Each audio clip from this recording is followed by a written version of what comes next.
Salut, c'est Marie, bienvenue chez Les Psys se questionnent. Aujourd'hui, je vous explique pourquoi la sexualité est avant tout une affaire personnelle. Avant de commencer, merci de vous abonner à notre chaîne.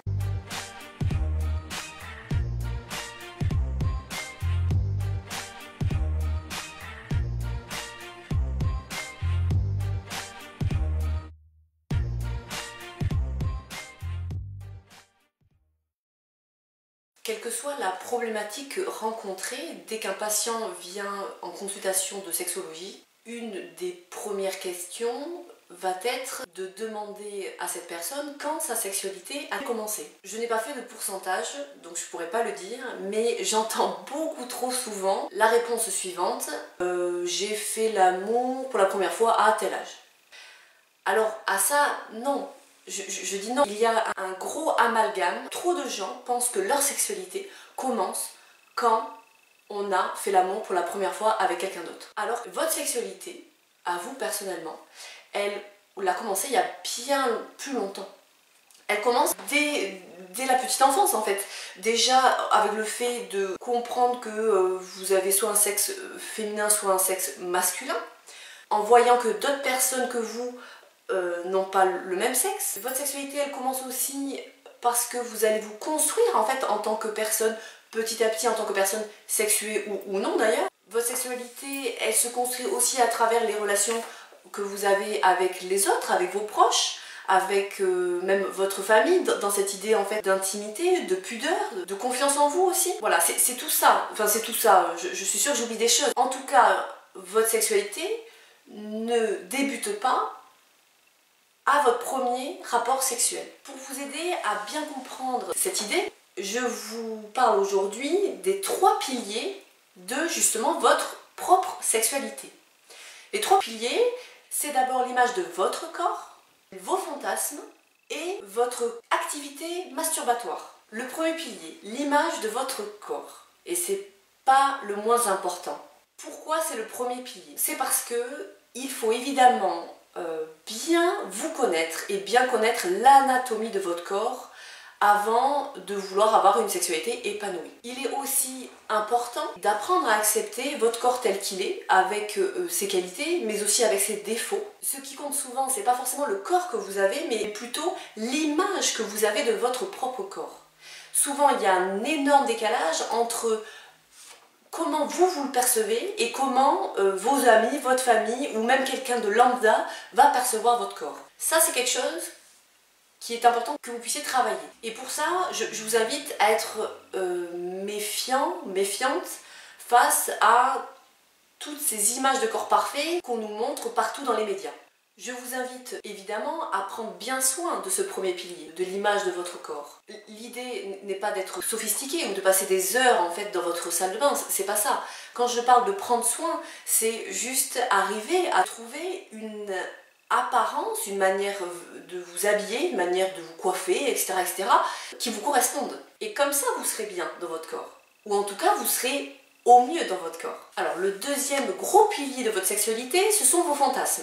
Qu'est-ce que c'est un fantasme? Que ça soit une image, un scénario, un souvenir, enfin n'importe, c'est quelque chose qui va vous exciter. Les fantasmes sont vraiment le moteur de votre libido. Alors, dans votre monde fantasmatique, j'ai envie de vous dire que tout est possible. Puisque tout se passe dans votre tête, vous pouvez bien sûr renouveler vos fantasmes tout au fil de votre vie. Il y en a que vous allez garder très longtemps, d'autres que vous allez vite peut-être tarir. Ce qui est important en fait aussi dans les fantasmes, c'est qu'en fait c'est un peu un continuum. Il y a des fantasmes que vous allez vouloir mettre en pratique, très bien. Il y a des fantasmes dont vous allez pouvoir parler à votre partenaire du moment et que vous allez après mettre en pratique ensemble. Il y a aussi des fantasmes peut-être que vous allez en parler à votre conjoint mais vous ne les mettrez pas en pratique. Voilà. Et après, au bout du continuum, il y a aussi des fantasmes que vous garderez pour vous. Sur ce continuum, j'ai envie de dire, il n'y a que vous qui êtes le maître de quel fantasme vous placez où. Et en tout cas, gardez en tête que les fantasmes dont vous ne voulez pas parler, eh bien, n'en parlez pas. Vous avez le droit à un jardin secret fantasmatique. Enfin, le dernier pilier de votre sexualité, c'est la masturbation. Alors pourquoi la masturbation? Pourquoi c'est si important?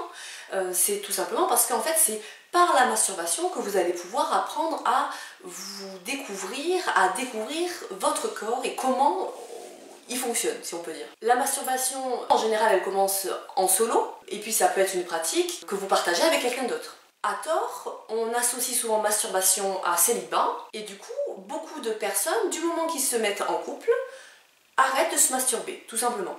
Comme si leur sexualité n'appartenait plus qu'à l'autre. Et ça, c'est une erreur.